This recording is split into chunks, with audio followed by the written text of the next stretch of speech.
بسم الله الرحمن الرحيم. اللهم صل وسلم وبارك عليك يا حبيبي يا رسول الله. كل سنه وانتم طيبين يا حبايبي. ان شاء الله هشتغل معاكم النهارده مشروع حلو قوي وسهل وبسيط جدا، اي حد يقدر ينفذه.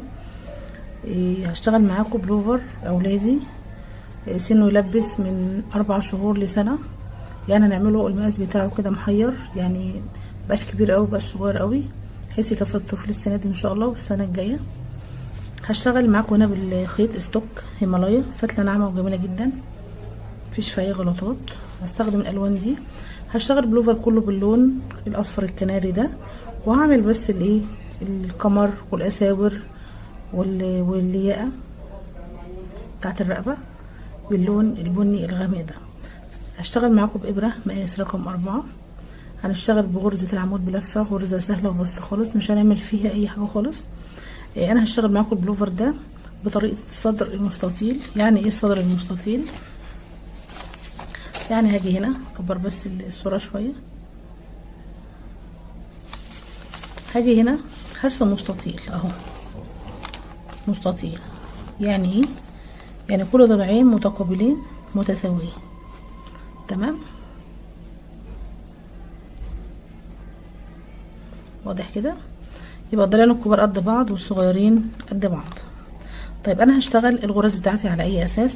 انا هشتغل الضلع الكبير ده 22 سلسله، والكبير اللي قصاده 22 سلسله، وهشتغل هنا 11 سلسله وهنا 11 سلسله، تمام كده؟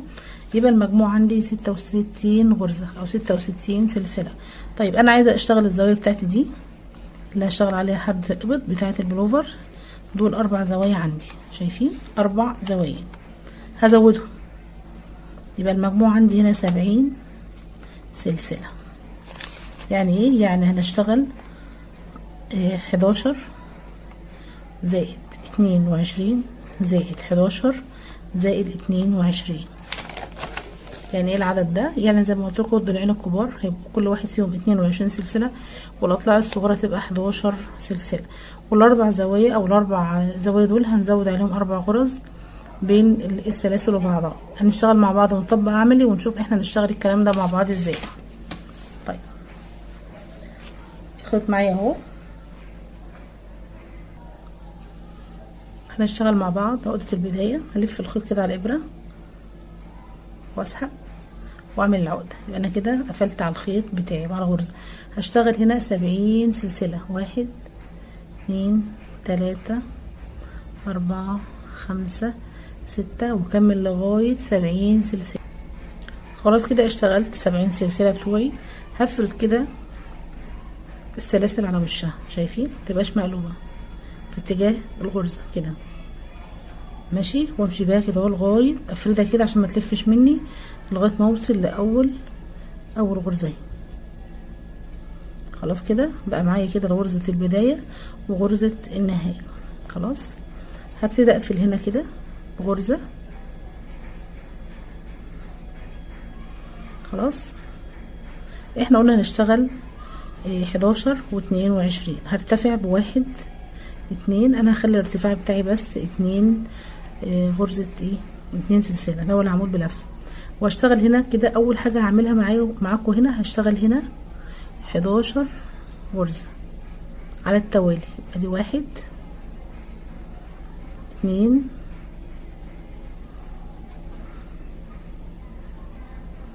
3. مهم قوي تعرفي التصميم في الاول بيبقى ازاي وتركزي فيه. 3 4 5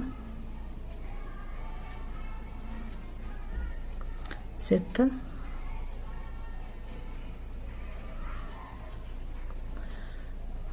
7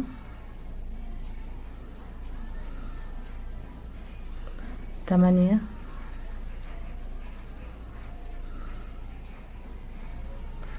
9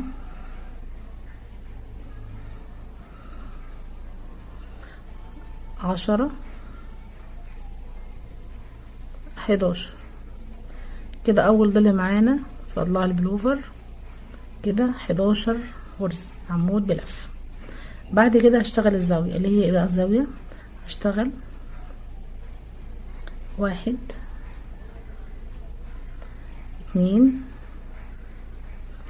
في قلب الغرزة، واخد سلسلة فراغ واحدة بس، وارجع اشتغل 2 عمود بلفة في قلب الغرزة. تمام كده.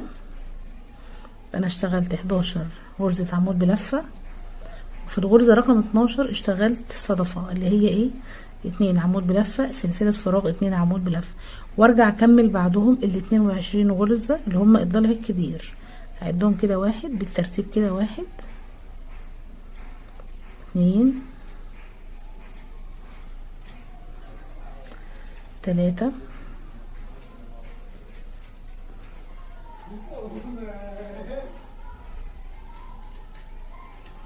4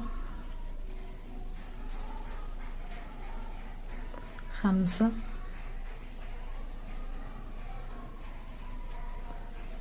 6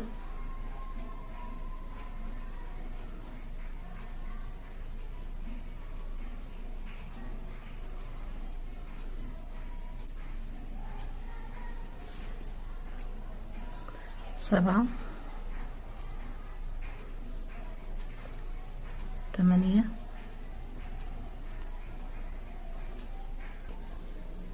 خلاص كده كملت الضلع الكبير اللي هو 22 سلسلة، 22 غرزة عمود بلفة. هاجي في الغرزة رقم 23 وهشتغل صدفة تانية اللي هي 2 عمود بلفة، 1 2 سلسلة فراغ واحدة، هشتغل 2 كمان عمود بلفة، وده كده يبقى الضلع التاني بتاعنا في البلوفر.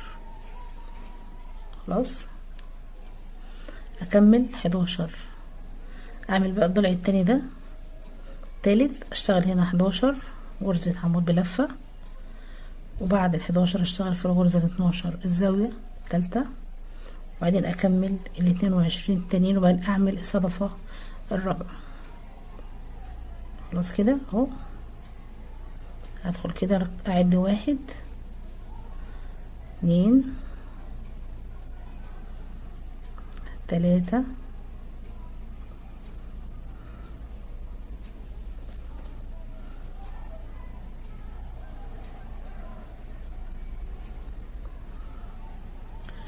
4 5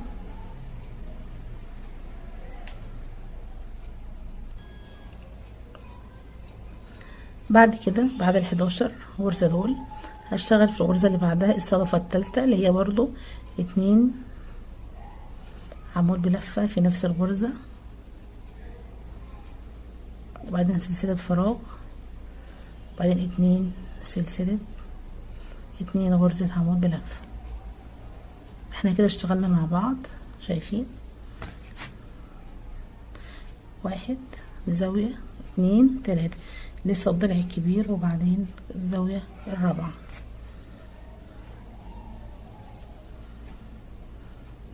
هكمل 22 عمود بلفة وارجع اقول لكم هنعمل الزاوية الرابعة مع بعض. كده خلاص خلصت ال 22 غرزة عمود بلفة. فاضل عندي اخر غرزة اللي هي الغرزة رقم 70، هشتغل فيها الصدفة الرابعة اللي هي برضو زي ما قلنا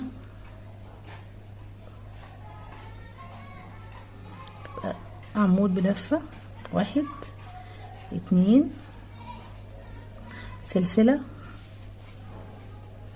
2 عمود بلفة. تمام كده. كده انا خلصت عدد السلاسل هم 70 سلسلة. هاجي هنا في اول ارتفاع انا اشتغلته وادخل اقفل هنا بمنزلقة. تمام كده. بسحب كده واشوف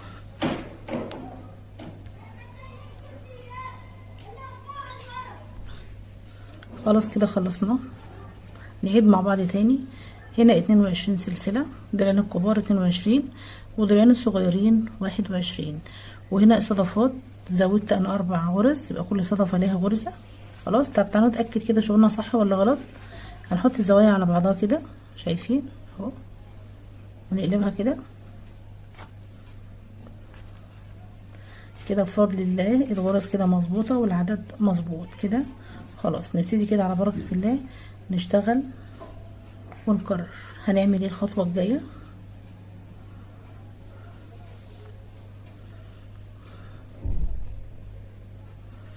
هرتفع هنا برضو بواحد 2 سلسله، مش هزود عن كده. خلاص هدخل هنا بغرزه الارتفاع دي واشتغل غرزه عمود بلفه. ركزوا بقى كده في اللي جاي، سهل خالص. اشتغل على كل هنا غرزه عمود وغرزه عمود، يبقى فوق كل عمود هشتغل عمود اهو. خلاص كده.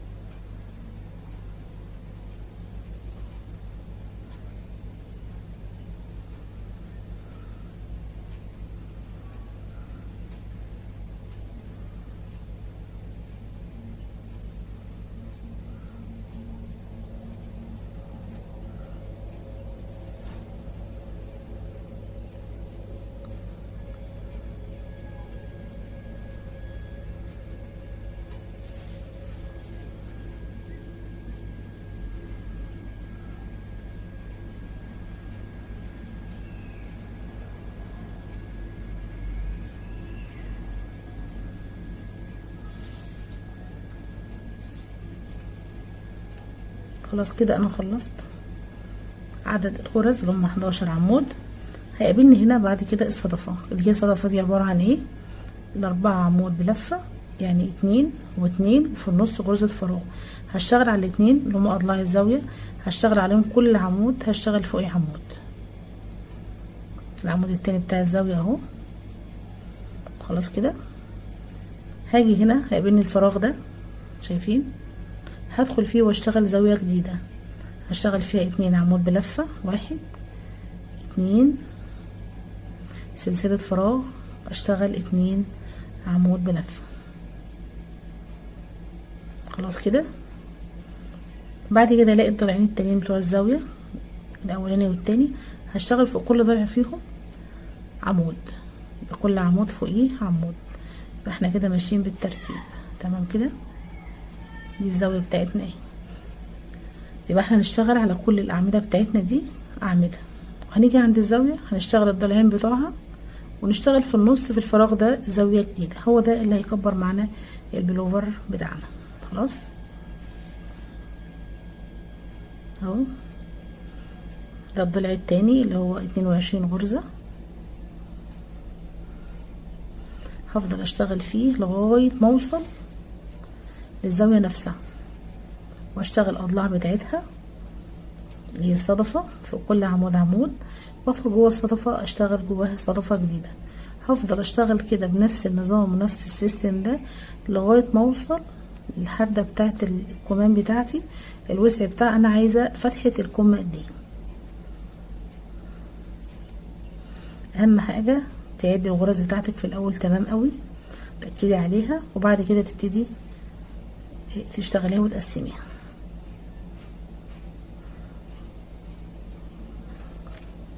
كل غرز عمود بلفه اهو، مفيش فيه اي حاجه صعبه.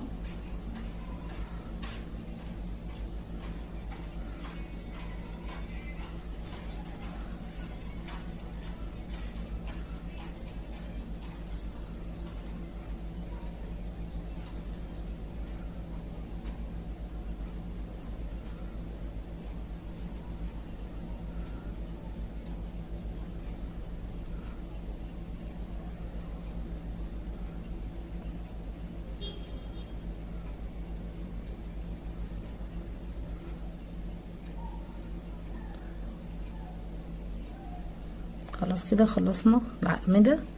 فاضل عندي هنا جينا عند الصدفة او عند الزاوية هشتغل الغرز بتاعتها اهي. خلاص كده خلصت السطر. هتقابلني صدفة اللي هي فيها هنا ايه غرزة فراغ، هدخل جواها واشتغل 2 عمود بلفة، 1 2 غرزة فراغ، هكمل ال2 التانيين اهو 1 2. خلاص كده وارجع اكمل بقيه السطر كله. شايفين الغرزتين بتوع الصدفه اهو. اشتغل في كل غرزه في كل عمود واكمل بقيه السطر، الاقي نفسي وصلت للصدفه اللي بعدها. كل ما اخلص عدد السطور، كل ما اخلص عدد الاعمده تقابلني صدفه اشتغل جوه صدفه. اول ما اخلص السطر اقفله بغرزه منزلقه وارتفع ب2 سلسله بس. تفضلي تشتغلي بقى كده، لا راحه جايه لغايه ما توصلي زي ما قلنا للفتحه بتاعه القمام. خلاص كده.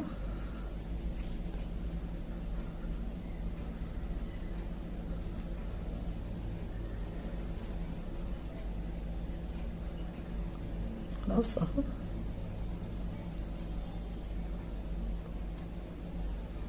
دي الصدفة التالتة او الزاوية التالتة. واخد سلسلة فراغ واحدة وادخل في الصدفة. كل ده بقى تكراري، مفيش فيه جديد خالص اهو.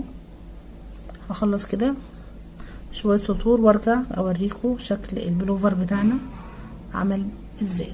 خلاص اتأكدي برضو تاني اهو. افرديه كده شكله مستطيل اهو، كل ضلعين متقابلين متساويين. تمام. تقومي قلبه كده عشان تتأكدي تاني، تعملي كده شوفي الغرز بتاعتك مظبوطه ولا لا. كده مظبوط معانا. هخلص شويه سطور وارجع اكمل معاكم. شوفي يا حبايبي انا كده وصلت هنا لفتحه الباط، هنا بقت 11 سنتي. تمام كده. انا عايزه ازودها كمان سطرين عشان على ما اقفل يبقى ده ايه كم، فتحه الكم تبقى ايه مظبوطه، لان طبعا الطفل بيلبس كذا حاجه تحت البلوفر، فعايزه المقاس بتاعي يبقى مظبوط. فانا هكمل هنا كمان سطرين.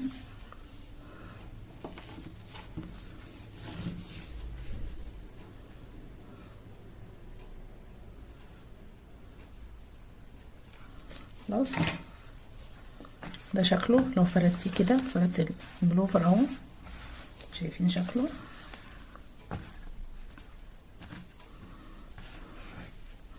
شايفين التقفيله مش باين فيها خالص اي حاجه اهي، شايفين مش باين لا بدايه سطر ولا نهايته.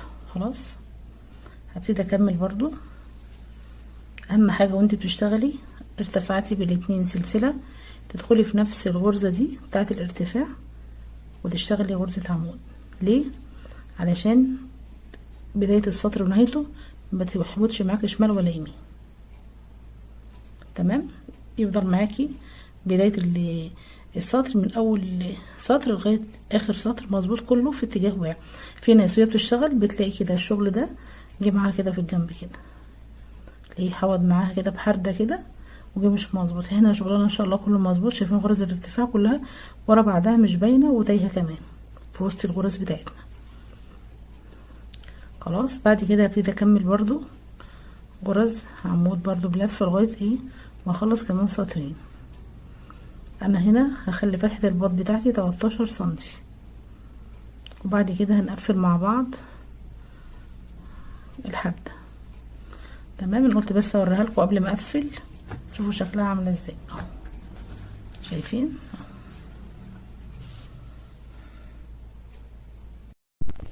كده حبايبي. انا توصلت هنا للطول بتاع فتحه الابط بتاعتي، هنا دي 13 سنتي. لو عايزه تعمليها 12 اعمليها، تعمليها 11 تعمليها 10 على حسب المقاس اللي انت عايزاه، لكن انا عايزاه ان شاء الله مقاس يلبس عمر سنه. تمام. انا كده خلاص خلصت وقفلت السطر اهو.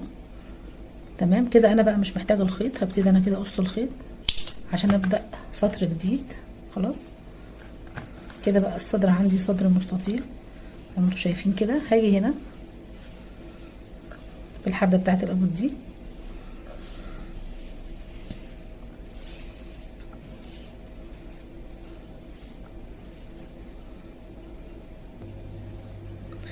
هاجي هنا عند الزاويه دي وادخل في الزاويه التانية اهي. تمام. واسحب كده الخيط.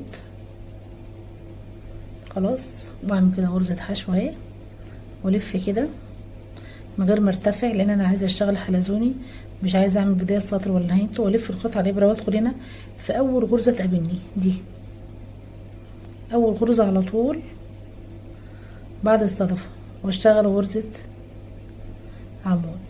تمام. بعد كده اكمل على التوالي غرز عمود بلف لغايه ما اوصل للصدفه التانية. انا كده بقفل الفتحات الجوانب حردة الابط بتاعتنا اهي.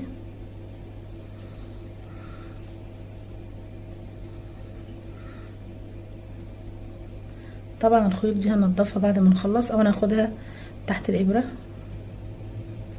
مفيش منها قلق يعني. خلاص هكمل كده السطر، وصلت للناحيه التانية، هلف الخيط على الابره وادخل هنا في الصدفه اهي، وادخل في الصدفه اللي قدامها واسحب واشتغل غرزه عمود بلفه. خلاص وارجع الف كده واشتغل اول غرزه تقابلني غرزه عمود بلفه، اشتغل فيها عمود بلفه. خلاص بعد كده هشتغل كل الشغل بتاعي حلزوني، مفيش بقى ارتفاعات ولا في بدايه ولا نهايه، وهفضل اشتغل على بلوفر راحه جايه لغايه ما اوصل بالطول بتاعه. بعد كده ننزل بالقمر.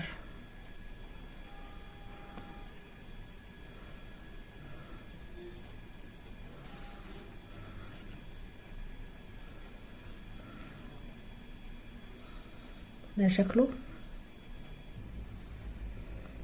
وصلت هنا لبداية السطر او بداية التقفيلة من الاول، شايفين الغرز اهي. هدخل هنا، هدخل في الغرزة دي اللي هي كانت اخر غرزة، واسحب واشتغل غرزة عمود بلفة. هاجي بقى الغرزة اللي بعدها اللي هي دي. خلاص كده، واكمل كل شغلي غرز عمود بلفة.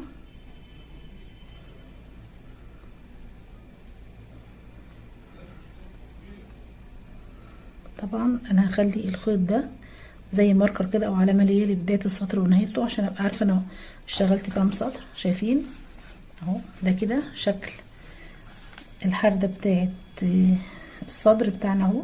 ده الصدر لغايه ما اقفلها الحردات، شايفين اهو. هبتدي انا انزل بقى كده، هنزل هنا كده بغرز عمود بلفه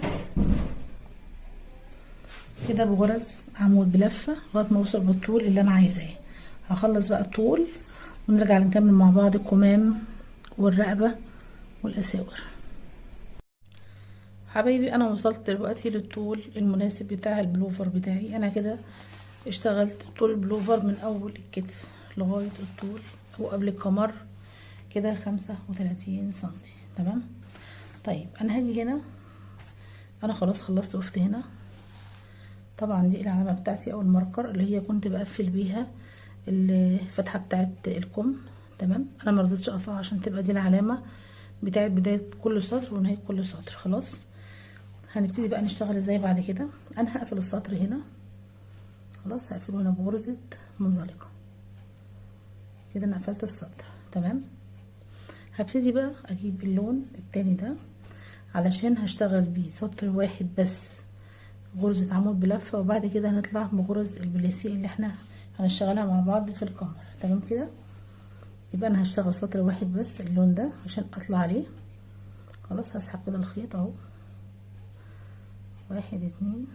خلاص واقفل على الخيط من تحت الاصفر كده وامن عليه كويس. ماشي. هاخد بس كده اول غرزة معايا اهي. خلاص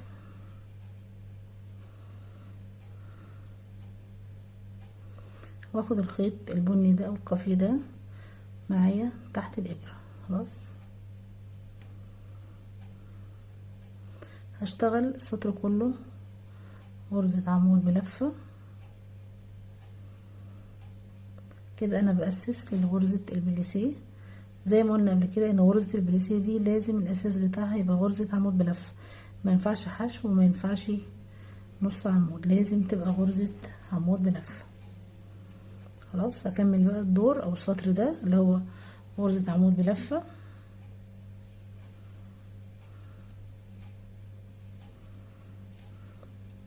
كده انا اخده الخيط معايا تحت الابره اهو، عايزه اقصه مفيش مشكله واربطه عادي، نضفيه في اخر الشغل مفيش مشكله برضو.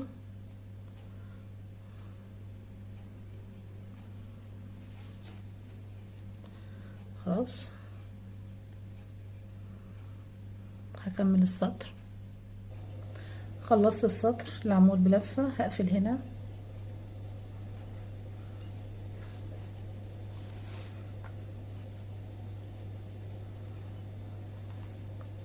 هقفل هنا في اول غرزة اشتغلتها اول عمود، هقفل بغرزة منزلقة. تمام كده. كده انا قفلت السطر. الخيط الاصفر ده خلاص مش عايزاه تاني، هقصه. تمام. هاجي هنا عشان اشتغل غرزة البليسيه، انا هبدل الابرة دي كانت مقاس 4، المفروض تشتغلي بقى البليسيه بغرزة بابرة اقل شوية، نص درجة او درجة. انا هنا عندي ابرة مقاس 3، ممكن تشتغلي 3.5 وتشتغلي غرزة البليسيه بتاعتك. خلاص هبتدي ارتفع هنا بواحد 2. خلاص هاجي هنا في اول غرزة او اول عمود، هدخل هنا كده من تحت العمود واشتغل غرزة عمود امامي. خلاص الغرزة اللي بعدها دي هنزل من ورا كده العمود وادخل هنا واشتغل غرزة عمود خلفي. تاني هدخل هنا الابرة تدخل كده تحت العمود، يبقى العمود فوقها، واسحب الخيط يبقى معايا 3 لفات، هطلع من لفتين وبعدين اطلع من لفتين وارجع اكرر الغرزة الخلفية. هاجي كده من ورا وتبقى الابرة فوق العمود وادخل هنا واسحب الخيط واشتغل غرزة عمود وارجع اكرر تاني. هشتغل السطر كله غرزة عمود امامي والغرزة التانية عمود خلفي. دي غرزة البليسيه اللي هنشتغل بيها القمر والرقبة والقمام ان شاء الله. خلاص كده شايفين شكلها اهو. هرجع اجيب غرزة من ورا وغرزة من فوق من قدام اهو، سهلة خالص. وتسحبي وتطلعي، تدخلي تاني لف الخيط على الابرة وتدخلي تحت العمود كده تسحبي الخيط.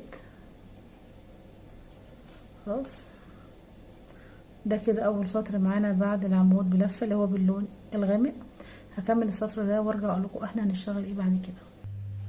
كده خلصت السطر بتاع البليسيه.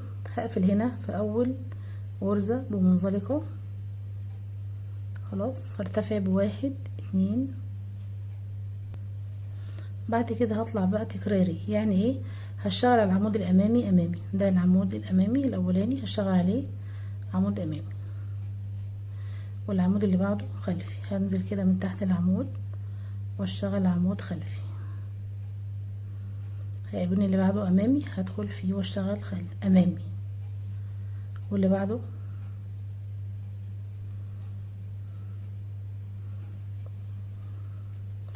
احنا كده اسسنا اول دور الخيط البني، اشتغلنا غرزة عمود بلفة. بعد كده اشتغلنا السطر اللي فوقيه على طول اشتغلنا غرزة بليسيه عمود امامي وعمود خلفي. بعد كده هنبتدي نكرر كل اللي احنا عملناه ده اللي هي غرزة البليسيه.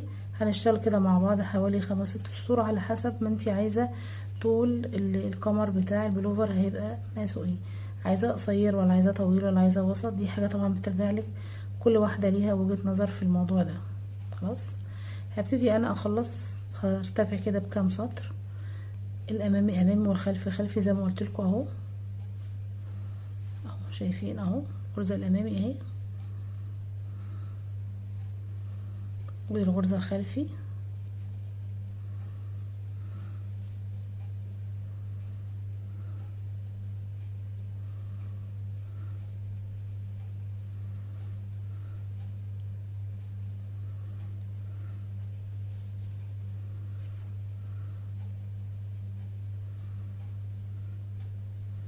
وكل ما اخلص سطر هقفل بمنزلقة وارتفع 2 سلسلة بس، مش هرتفع ب3.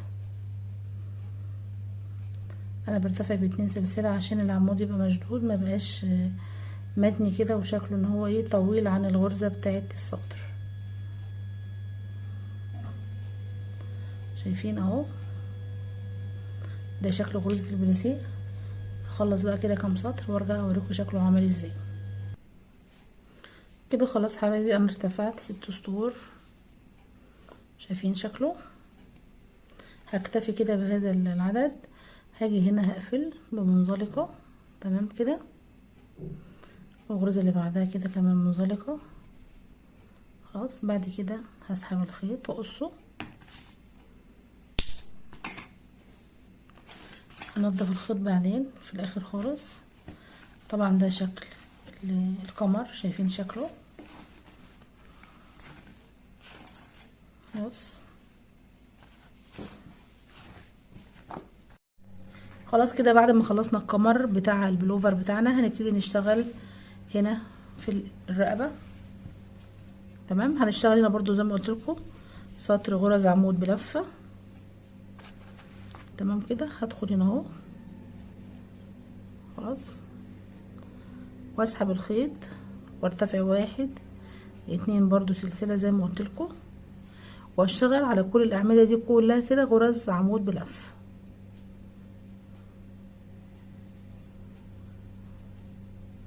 عشان اطلع لها بالبليسيه زي القمر بتاع البلوفر.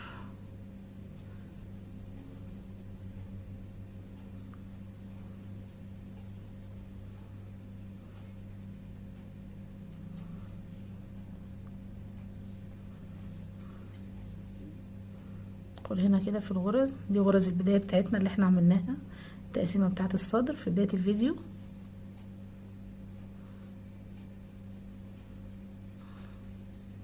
دي غرز عمود بلفة. خلاص هلف بقى كده، هلف كده على الفتحة كلها وارجع اكمل معاكم. وصلت لنهاية السطر، هدخل هنا في اول غرزة وهقفل بمنزلقة وارتفع ب1 2 بس، يعني سلسلتين 2. وزي ما اشتغلنا في القمر هنشتغل هنا في البلوفر ده. هدخل في اول عمود واشتغل عمود بلفة، عمود امامي، وهاجي في العمود اللي تحته اهو واسحب بعمود خلفي، واللي بعده امامي، واللي بعده خلفي، نفس النظام بتاع القمر.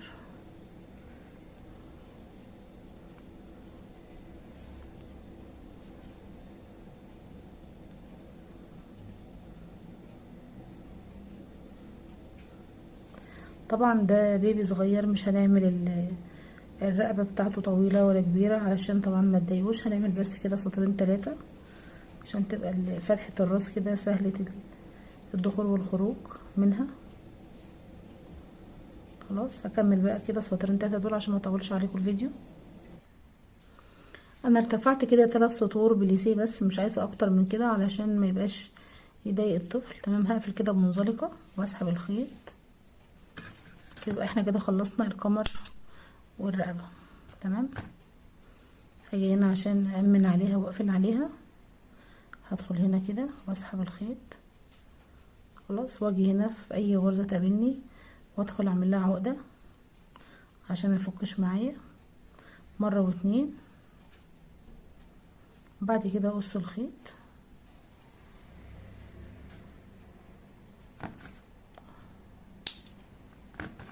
خلاص كده.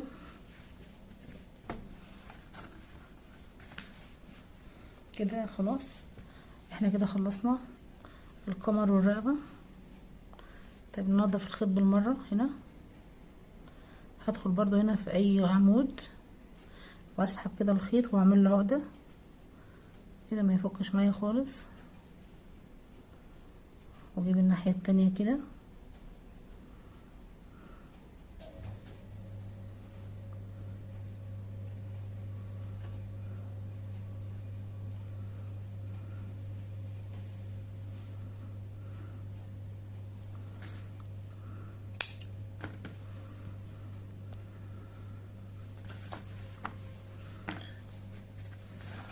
شايفين شكل البلوفر اهو.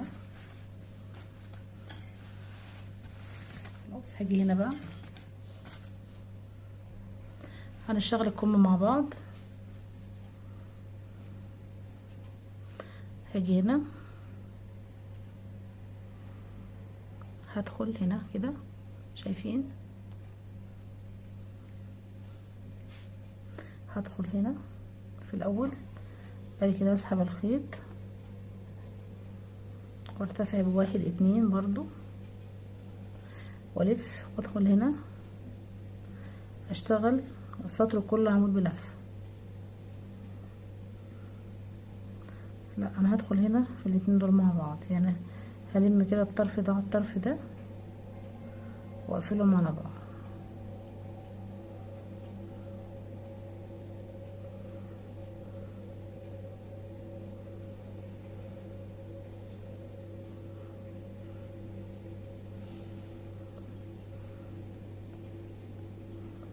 خلاص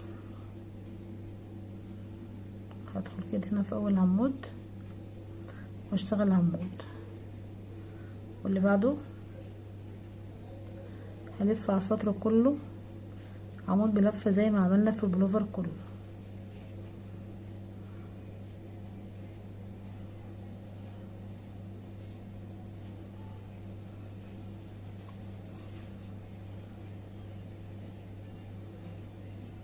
انا كده واخده الخيط معايا تحت الابره اهو، الخيط بتاع الكم اللي انا لسه عاملاه الضمه دلوقتي اهو اهو.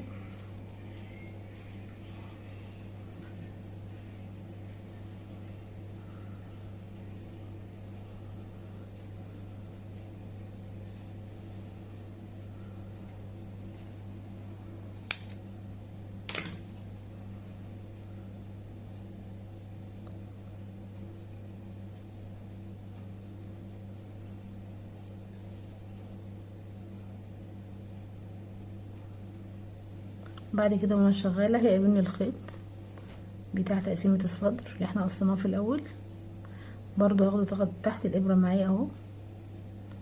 يبقى انا كده بنضف الخيط بتاعتي اول باول.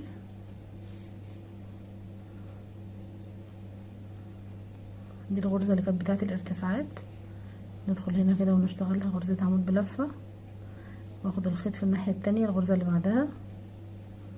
يبقى انا كده خلصت على الخيط اهو.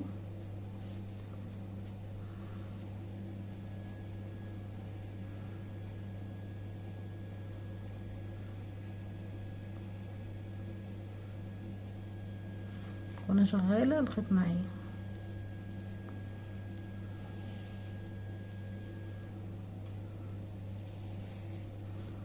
هقص طبعا الزياده دي.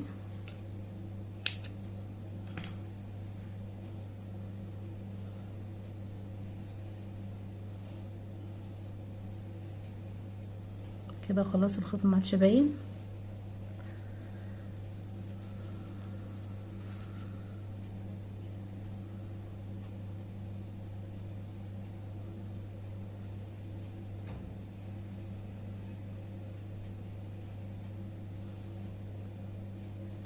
هخلص السطر، خلصت السطر اهو. شوف انا هعمل ايه، خلصت اخر غرزه هاجي هنا شايفين في الارتفاع ده اللي انا عملته في الاول، هقوم داخله فيه واسحب منزلقه وارتفع بواحد اتنين خلاص، وارجع اكمل الدور كله غرز عمود بلفه. كل ما اخلص دور اقفل بمنزلقه في الارتفاع اللي انا عملته كده. الكم معايا ينزل بسلبه وينزل حلو قوي وهتلاقوه مظبوط. هوريكم كل تقفيل السطر بعمل ايه. اخر غرزه في السطر اهي هدخل فيها اشتغلها غرزه عمود بلفه خلاص. اقوم جاي هنا بقى في غرز الارتفاع دي اللي هما الاتنين اللي ارتفعت بيهم، سحبه منزلقه. هيجي بقى الكم معايا شايفين عامل ازاي، هيبتدي ينزل على ضيق، هينزل بسحبه خلاص. وارجع تاني هرتفع بواحد اتنين. كل ما اخلص دور واجي في نهايه اخر غرزه اقوم قافله بمنزلقه، بس هتلاقي الكم بيقفل معاكم وبينزل على ضيق وشكله حلو قوي. خلص كده غرز العمود. اوريكم بس التقفيله بتاعت كل سطر لغايه ما توصلي للطول بتاع الكم، ونشتغل الكمر الاساور بتاعت الكمام زي الكمر وزي الرقبه بالظبط، وغرز BBC.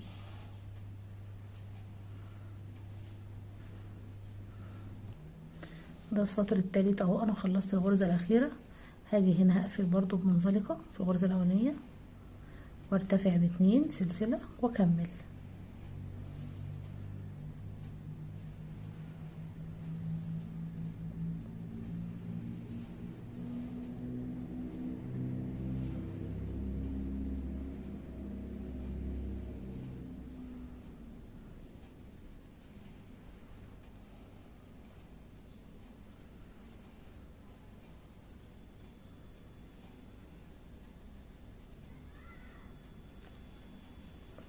شايفين الكوبي نازل اهو، نازل كده بسحبه. هخلص بقى الطول بتاع الكم ولغايه ما اوصل لغايه الاساور، هرجع اكمل معاكم.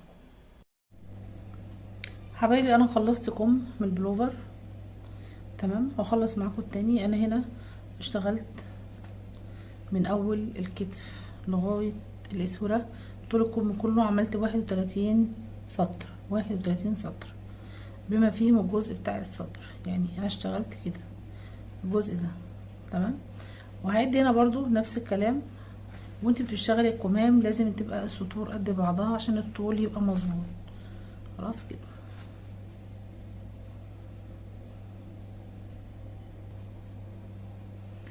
هو انا كده اشتغلت 21 سطر من بعد الصدر، يعني الجزء ده تمام. طبعا ده جزء كان بتاع الصدر، فتحة الابط او فتحة الكم. انا اشتغلت هنا 21 سطر تمام. هاجي هنا عشان اشتغل الكمر بتاع الكم، هاجي هنا هقفل هنا بمنزلقة، لكن هسحب اللون البني مش هسحب اللون الاصفر. خلاص كده اهو، اسحبه كده واقفل بمنزلقة، وامسك الخيط التاني معايا واقفل باللون الاصفر.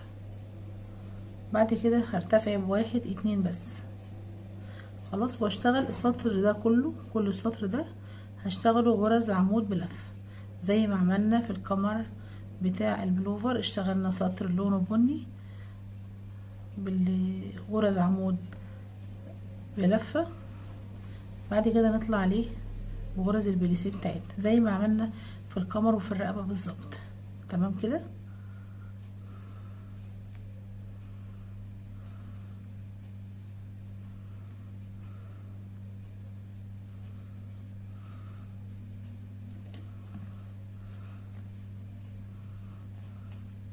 هقص الخيط الزيادة خلاص، والخيط برضو الاصفر ده انا ما عادش خلاص محتاجاه كده، هخلص منه واكمل السطر بتاعي هنا غرز عمود بلفة، الدور كله غرز عمود بلفة.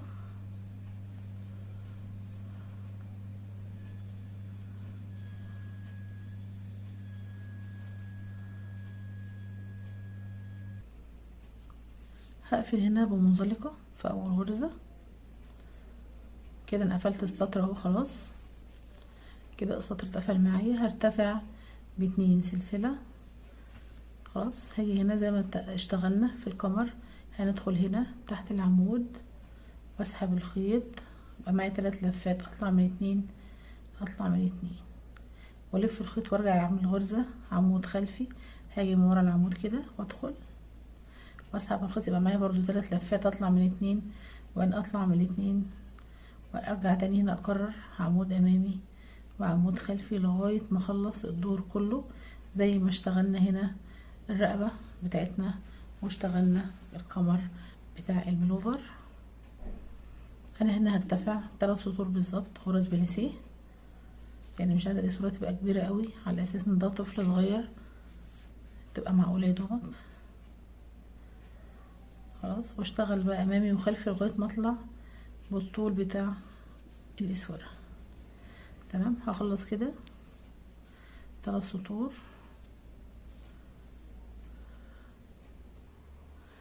طبعا كل ما اخلص دور هقفل بمنزلقة، تمام، وارتفع ب2 سلسلة بس. وبعد كده هكمل الامامي امامي والخلفي خلفي. خلاص كده سهلة خالص اهي.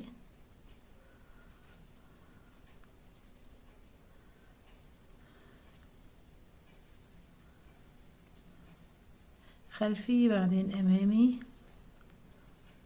بعدين خلفي بعدين امامي لغاية ما اخلص كده. خلاص خلصت 3 سطور في البليسيه. هقفل بمنزلقة واعمل غرزة تأمين كمان. بعد كده اسحب الخيط واقصه.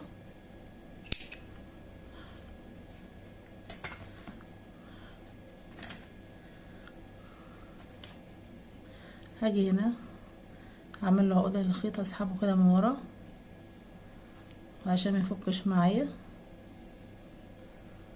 اهو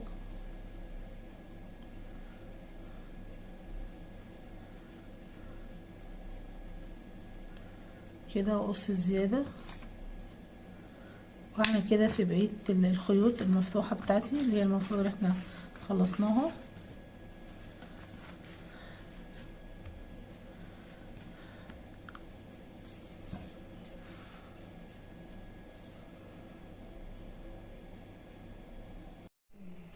بعد ما خلصنا بلوفر مع بعض هنشتغل مع بعض الدبدوب اللي هنحطه على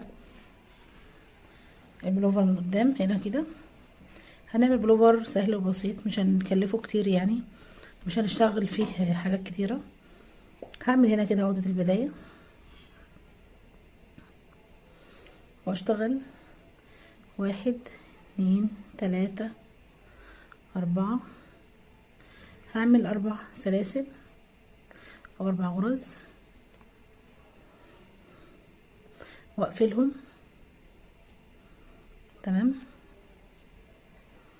خلاص كده عملت 4 سلاسل او 4 غرز. هدخل هنا اشتغل فيهم غرز حشو، هملاهم كلهم غرز حشو.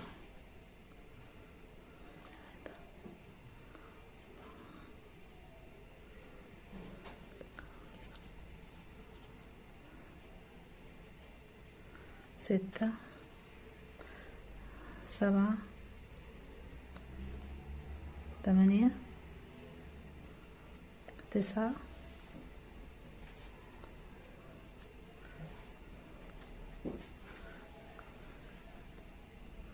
10. كده انا اشتغلت 10 غرز واقفل كده الدايره بتاعتي. هدخل هنا كده في اول غرزه، تمام كده، واقفل بمنزلقه. خلاص، وارتفع بواحد 2 سلسله بس، والف الخيط على الابره. ادخل هنا في غرزه الارتفاع دي واشتغل عمود بلف 1. بعد كده اشتغل على كل غرزه غرزه واحده، 2 3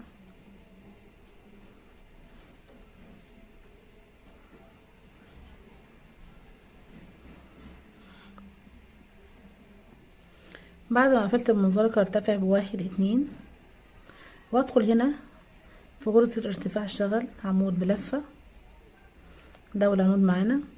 هدخل على الغرزة اللي بعدها اشتغل فيها 2 عمود، 1 2 واللي بعدها 2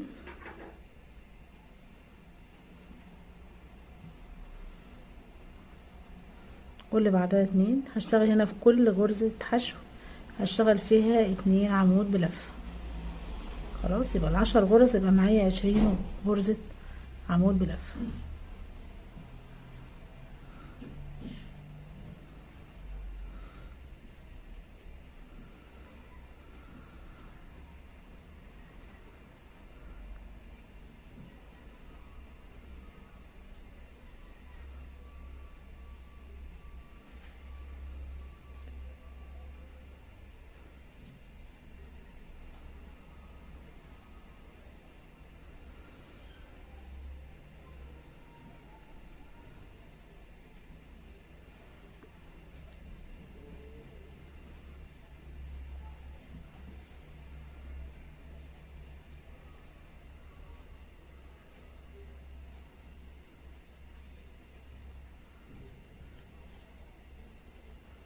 اخر غرزة معايا اشتغل فيها 2 عمود بلفة. كل غرز الحشو بتاعتنا اشتغلناها غرزتين 2 عمود بلفة، وبعد كده هقفل هنا ومنزلقة وارتفع برضو 2 عمود 2 سلسلة، وادخل هنا في غرزة الارتفاع دي واشتغل فيها غرزة عمود بلفة. يبقى انا كده اشتغلت هنا ايه عمودين. هاجي هنا هشتغل غرزة هشتغل فيها عمودين، وغرزة هشتغل فيها عمود، واحدة فيها عمودين وواحدة فيها عمود. هعمل كده لغاية ما اخلص الدور.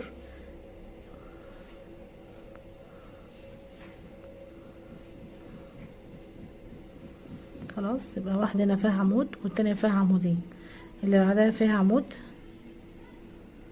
واللي بعدها فيها عمودين.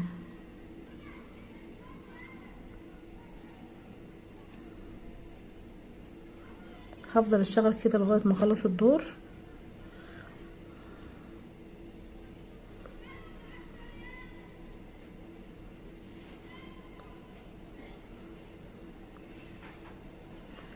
وكل دور هخلصه هرتفع ب2 سلسلة وابتدي اشتغل على حسب السطر بتاعك او الرقم بتاع الراوند بتاعك.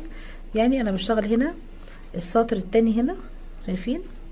هشتغل غرزتين وغرزة، غرزتين وغرزة.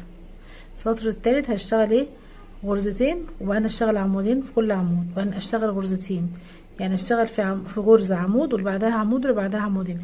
كل ما بطلع بقلل في الاعمدة بتاعتي بحيث ان انا لغايه ما اوصل القرص بتاعي اللي انا عايزاه، يبقى انا كده وصلت للعدد المظبوط. خلاص كده اهو 1 2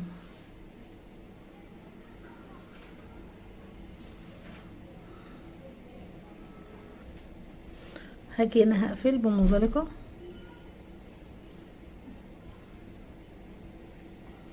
وارتفع ب1 2 واشتغل هنا في اول غرزة ارتفاع اشتغل مع عمود بلفة، وبعد كده التزايد بتاعنا يبقى ايه غرزة.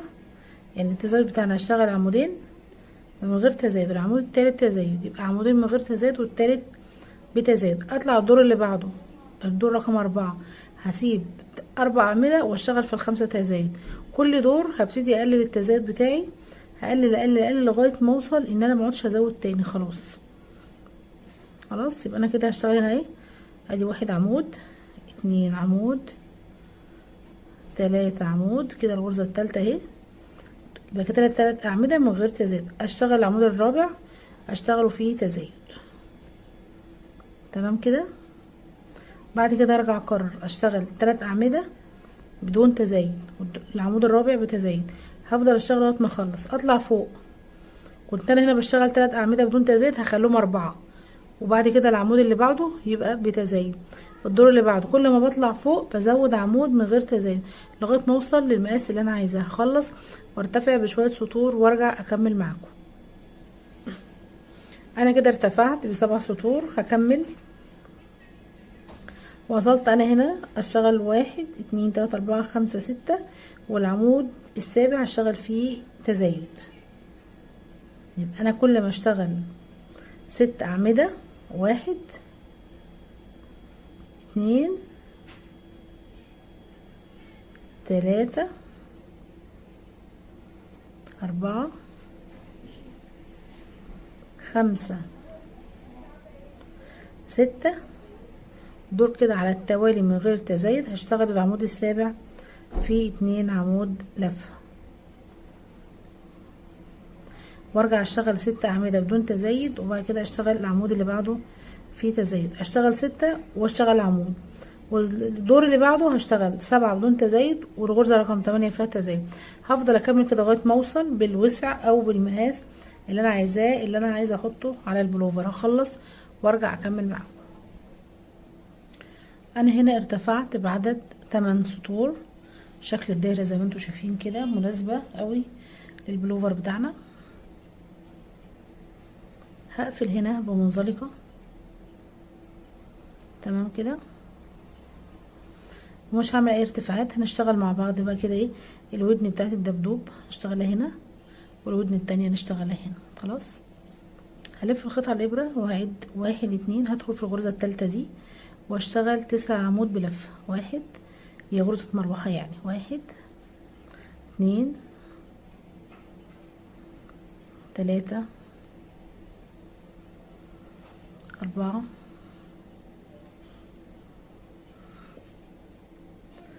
5 6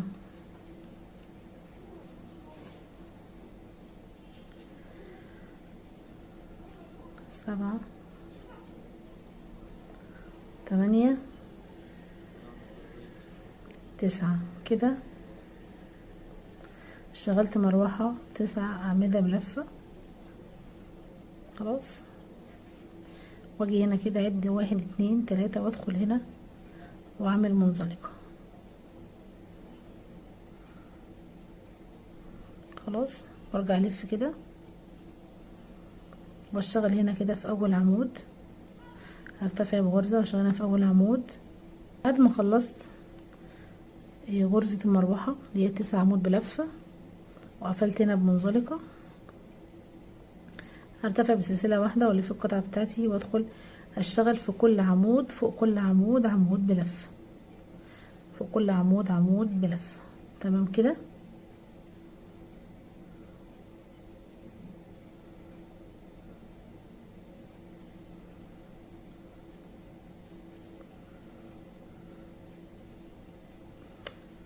والغرزة الوسط اللي هي في النص دي هشتغل فيها 2 عمود بلفة. بعد كده اكمل كل عمود فوقيه عمود بلفة.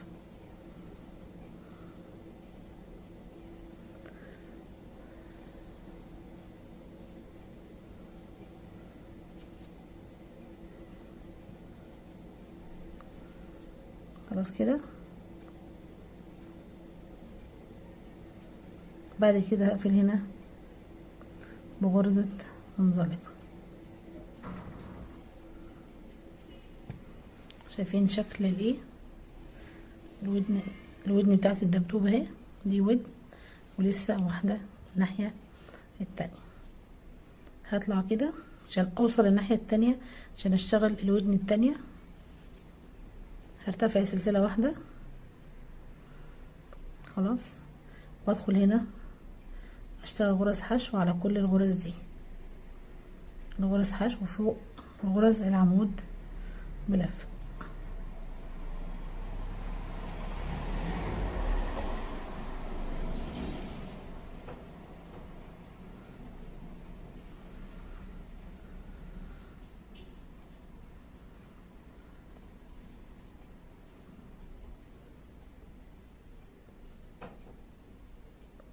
واجي برضو في الغرزة اللي في النص دي هشتغل 2 غرزة حشو واكمل غرز حشو لاخر الدور.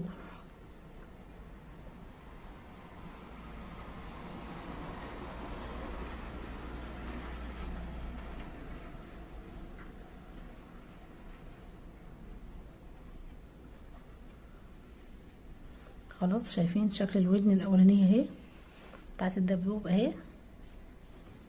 هكمل هنا غرز حشو لغاية ما اوصل للناحية التانية للودن التانية.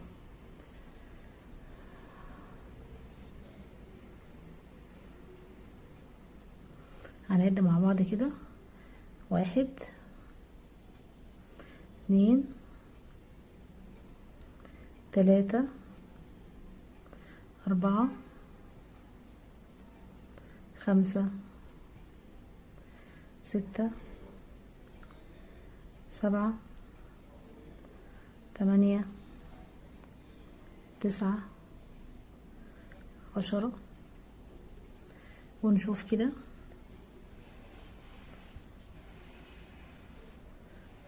هنشوف كده دي الودن الاولانية. خلاص، الودن التانية تبقى مقابلة ليها من الناحية التانية. احنا كده عدينا 10 غرز حشو، ناخد كمان كده 5. 1 2 3 4 5. يبقى انا اشتغلت بين الودن دي والودن التانية 15 غرزة حشو. تمام.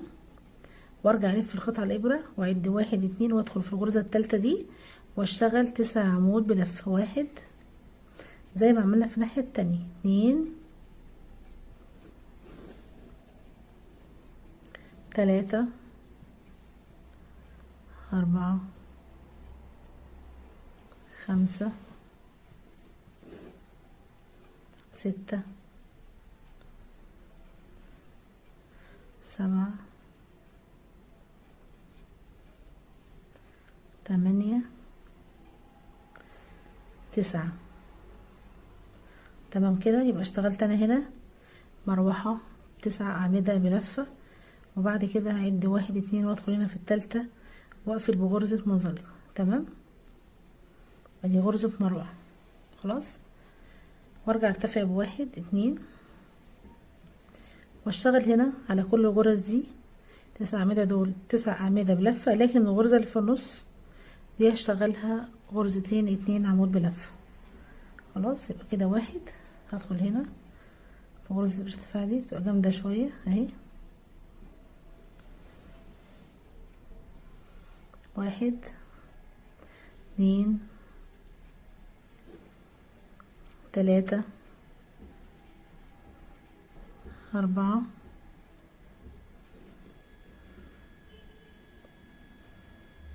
5.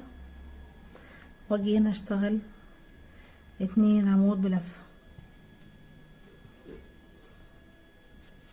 بعد كده اكمل 1 2 3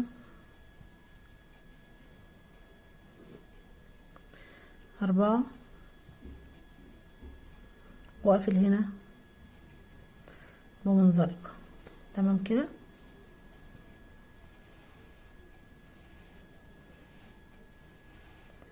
شايفين اول حاجة اشتغلنا 9 مروحة هنا، لفينا لهم أعمدة بلفة. بعد كده هرتفع بسلسلة واشتغل عليهم كلهم غرز حشو.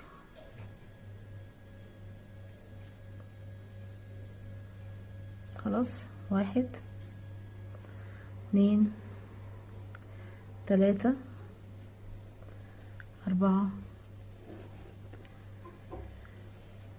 5 6. اشتغل هنا في النص غرزتين 2 حشو، واكمل الباقي كل غرز حشو. تمام كده.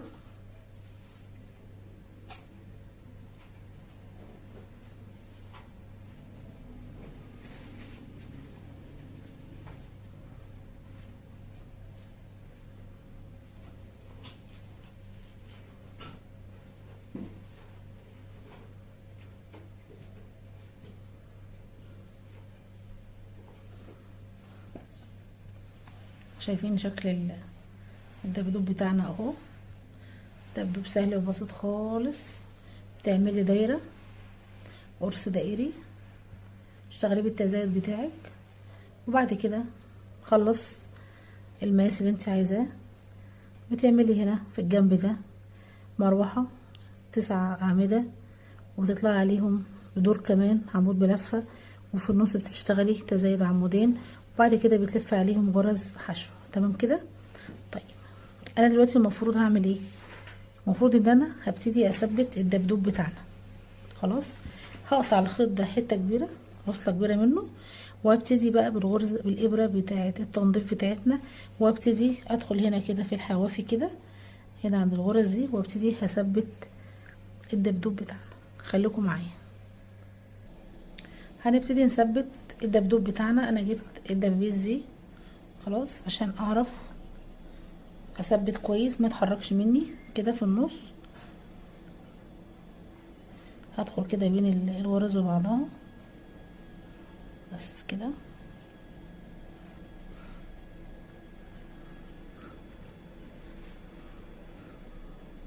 عشان وانا بثبته ما يتحركش مني